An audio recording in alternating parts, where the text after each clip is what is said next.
Hello friends, आप देख रहे हैं आपका चैनल शेयर बाजार विद आयुष। और दोस्तों, बात जो इस वीडियो में होगी वो होगी एसबीआई फंड्स मैनेजमेंट को लेकर।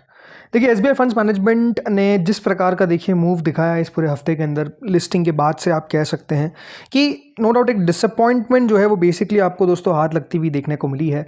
डिसअपॉइंटमेंट किस प्रकार की कि देखिए, जो एक्सपेक्टेशन थी उसको कंपनी मेट नहीं कर पाई ऑन लिस्टिंग ऑल्सो, और लिस्टिंग के बाद का जो मूव हमको आता हुआ देखने को मिला है वो पर्टिकुलरली कह सकते हैं ज़्यादा खराब था। तो इस वीडियो में देखिए हम चर्चा किसके ऊपर करेंगे, मेजरली चर्चा करेंगे कुछ खबरों के ऊपर, कुछ टारगेट्स के ऊपर जो आते हुए देखने को मिल रहे हैं बाय ब्रोकरेजेस हाउस, राइट। तो ब्रोकरेज, इसके अलावा एक हम कंपैरिजन करेंगे आईसीआईसीआई एएमसी और एसबीआई एएमसी दोनों का, कि क्या बेसिकली अंतर है, क्या डिफरेंशिएटर है जो आईसीआईसीआई एएमसी ज़्यादा वैल्यू यहाँ पर आपको पाती हुई देखने को मिलती है फ्रॉम एसबीआई। इसके ऊपर भी चर्चा करेंगे। ये वीडियो में कोई भी, पहली बात ध्यान रखिएगा, एज अ डिस्क्लेमर, बाय और सेल का रिकमेंडेशन नहीं होने वाला है। तो अगर आप बाय या सेल करते हैं तो कृपया करके अपने फाइनेंशियल एडवाइजर से कंसल्ट करें। हम कोई बाय सेल रिकमेंडेशन किसी को भी नहीं देते। तो चलिए वीडियो को शुरू करते हैं, लेकिन उससे पहले अभी तक अगर आपने फ्रेंड चैनल को सब्सक्राइब नहीं किया है तो जरूर आप लोग चैनल को सब्सक्राइब कर लीजिएगा। तो दोस्तों, जो फ्राइडे को क्लोजिंग हमको आती हुई देखने को मिली है वो करीबन 587.60 की है, जो 10 रुपये 20 पैसे के आसपास का अप मूव है। आप कह सकते हैं कि देखिए, जितने दिन अभी तक ये ट्रेड करता हुआ देखने को मिला है वो कल का दिन पहला था जब आपको ये ग्रीन में बंद होता हुआ देखने को मिला है। लगातार दोस्तों आप गिरावट देख रहे थे, लगातार लेवल्स को टूटता हुआ देख रहे थे, लगातार ये देख रहे थे कि दोस्तों यहाँ पर जो शेयर है वो आपको कितना और नीचे आता हुआ देखने को मिल सकता है, वो नज़र आ रहा था। ऐसे नहीं कि फ्राइडे को ऐसा नहीं हुआ, फ्राइडे को भी क्लियरली ऐसा होता हुआ देखने को मिला है। 577 का जब ओपन हुआ तो उसके बाद 572 का लो भी लगा, विच मीन्स कि दोस्तों जो इशू प्राइस था वो आपको ब्रेक होता हुआ देखने को मिल गया था। यानी अपर प्राइस बैंड जो था 574 का वो ब्रेक हो गया था और 572 के आसपास के लेवल पे आपको ये जो शेयर है वो ट्रेड करना शुरू कर दिया था। बट एक रिकवरी का हमने कह सकते हैं कि यहाँ पर अटेम्प्ट देखा, 589 तक गया, बट ऐसा नहीं कि कोई बहुत बड़ा मूव जो है वो आ गया कि 5-6% बढ़ गया। बड़ा मात्र 1% ही है, बट स्टिल कह सकते हैं कि थोड़ी सी रिकवरी आई है। क्लियरली 574 के नीचे की क्लोजिंग ना आना, it's a very positive thing. But still अभी भी देखिए वीकनेस का जो ट्रेंड है वो ऐसा नहीं कि आपको जाता हुआ देखने को मिल चुका है। अभी देखिए कुछ ब्रोकरेजेस है, वैसे एक ब्रोकरेज का मैंने आपको टारगेट बताया था, एक और ब्रोकरेज का टारगेट आया। तो वो जो दो ब्रोकरेज थी उसमें दोस्तों एक थी इक्विरिस सिक्योरिटीज़ और एक थी एमके ग्लोबल। एमके ग्लोबल का तो आपको बता दिया था कि देखिए टारगेट आया है लगभग 750 रुपये का विद अ बाय रेटिंग, लेकिन इक्विरिस सिक्योरिटीज़ ने भी टारगेट दिया और टारगेट उन्होंने दिया 675।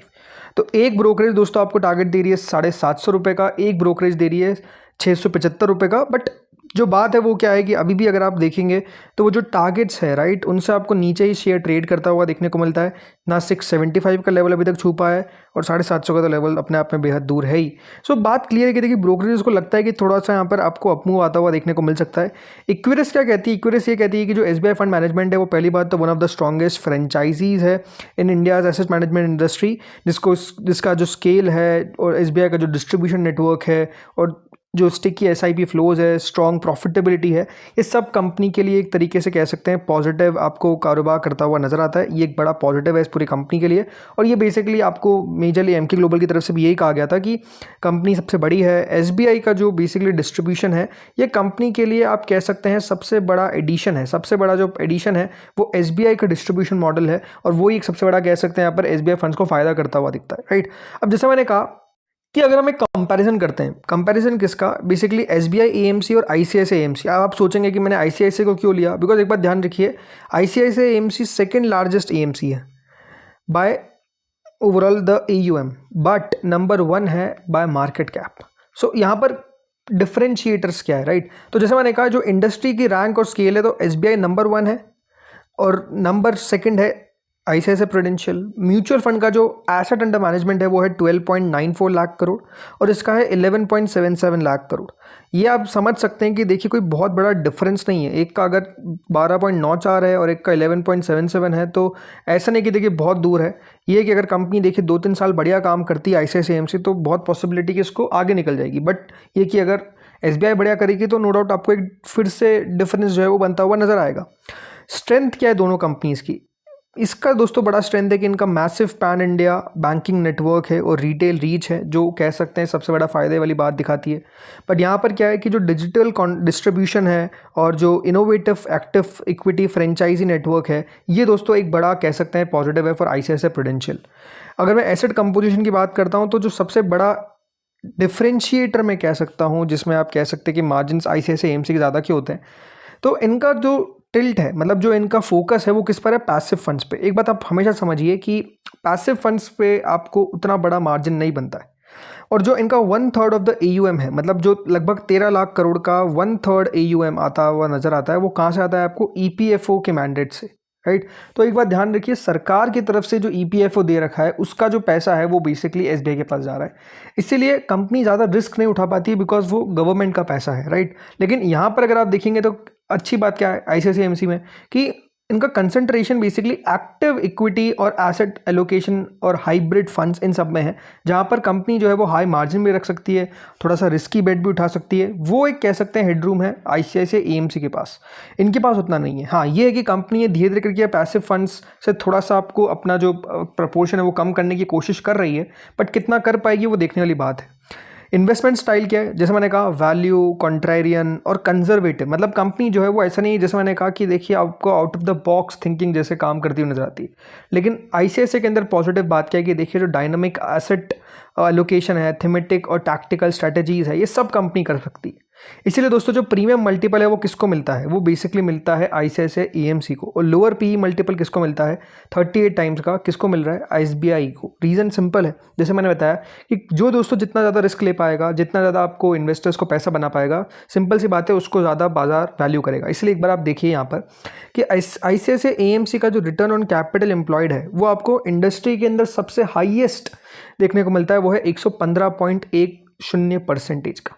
SBI का सेकंड नंबर पर है 56.50। बाकी अगर आप देखेंगे HDFC, निप्पॉन, इन सब का तो काफ़ी नीचे है। बट SBI यहाँ पर अभी भी आप वैल्यूएशन के हिसाब से देखते हैं तो कंपनी 39 के पी पे ट्रेड कर रही है, 45 के पी पे ट्रेड कर रही है। मार्केट कैप में डिफरेंस देखिए, 1,50,000 करोड़ के ऊपर की मार्केट कैप है ICICI की, और इसकी मार्केट कैप है 1,20,000 करोड़ की। तो डिफरेंस तो है ही, लेकिन जैसे मैंने कहा ये डिफरेंस देखिए कंपनी जो है वो बढ़िया कर सकती है। हमारे लिए अब देखिए सबसे क्रिटिकल चीज़ क्या होने वाली है उसके ऊपर, जिसके आपको फोकस करना है, वो है कंपनी के अर्निंग्स। जब आपको फर्स्ट क्वार्टर की अर्निंग्स आते हुए दिखेंगे, राइट, ये बहुत क्रिटिकल होगा इसके लिए कि कंपनी ग्रोथ कितनी दिखा पाती है, क्या कंपनी के आपको जो मार्जिन्स है, जो एक्टिव पैसिव के अंदर कह सकते हैं रेशियो है, कौन सा आपको बेसिकली बढ़ता हुआ देखने को मिल रहा है, कितना एक्टिव फंड्स में कंपनी फोकस कर पा रही है। और जैसे जैसे दोस्तों ये आपको बढ़ता हुआ दिखेगा, ये शेयर बढ़िया करेगा। बट अगर आपका व्यू, जैसा मैंने पहले भी कहा था कि देखिए क्लियरली लॉन्ग टर्म का है, तो देखो एक AMC ऐसा बिजनेस है जो क्लियरली लिंक्ड है विद स्टॉक मार्केट। अगर ग्रो करेगा बाजार तो AMC बिजनेसेस विल ग्रो।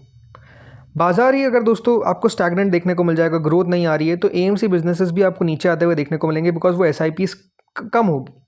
तो बात सिंपल है कि अगर इंडिया ग्रो करेगा तो स्टॉक मार्केट ग्रो करेगा, और स्टॉक मार्केट अगर ग्रो करेगा तो AMC बिजनेस ग्रो करेंगे।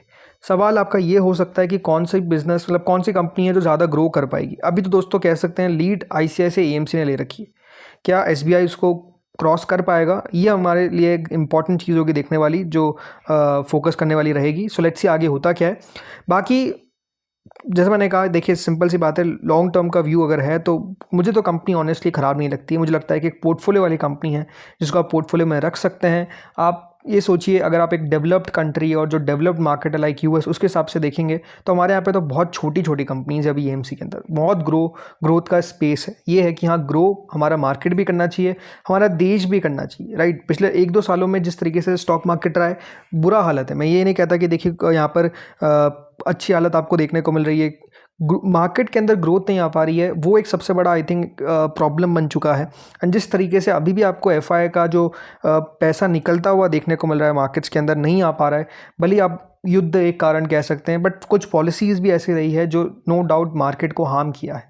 सो आई थिंक उसके ऊपर भी गवर्नमेंट को फोकस करना चाहिए। अब देखते हैं, गवर्नमेंट थोड़ा सा देखिए सुनना तो चालू कर दिया है, जिस तरीके से आप समझ सकते हैं चीज़ें हो रही है हमारे देश के अंदर। होपफुली वो FI वाला, STCG वाला, LTCG वाला, उसको भी सुने, उसको भी समझे, और स्टॉक मार्केट में भी देखिए तेज़ी लेकर आए। ये इंपॉर्टेंट है। मतलब मार्केट के लिए आप देखिए अच्छा काम करेंगे ना तो बाजार भी बढ़ेगा और आपको भी लोग अच्छा ही बोलेंगे ना, राइट। अभी अगर आप देखते हैं तो यहाँ पर प्रॉब्लम क्या है, प्रॉब्लम यही है कि जो पॉलिसीज़ है वो मार्केट के लिए उतनी फेवरेबल नहीं है, और बाजार से आपको लगातार जो पैसा है वो विदेशी निवेशक निकालते हुए दिख रहे हैं, रुपया आपको गिरता हुआ दिख रहा है। ये सारे नेगेटिव पॉइंट्स है, ये गवर्नमेंट के लिए ही नेगेटिव पॉइंट्स है। कोई यहाँ पर आप कह सकते हैं कि जो बड़ा असर डालते हैं वो गवर्नमेंट की इमेज पे डालते हैं। सो आई थिंक अब फोकस गवर्नमेंट को ही करना है कि किस तरीके से और पॉजिटिव स्टेप्स उठाए। जिस तरीके से RBI ने अभी स्टेप्स उठाए थे, मतलब वो गवर्नमेंट ने स्टेप्स उठाए थे कि किस तरीके से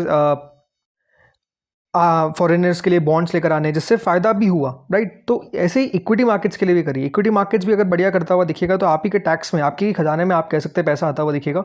सो इवेंचुअली गवर्नमेंट ऐसा करेगी तो अच्छी बात है। लेट्स सी होता क्या है। बाकी इस वीडियो में इतना ही था। होपफुली आपको वीडियो बढ़िया लगा होगा, अच्छा लगा तो लाइक कर देना, चैनल से पहली बार जुड़े सब्सक्राइब कर देना। Thank you friends for watching this video.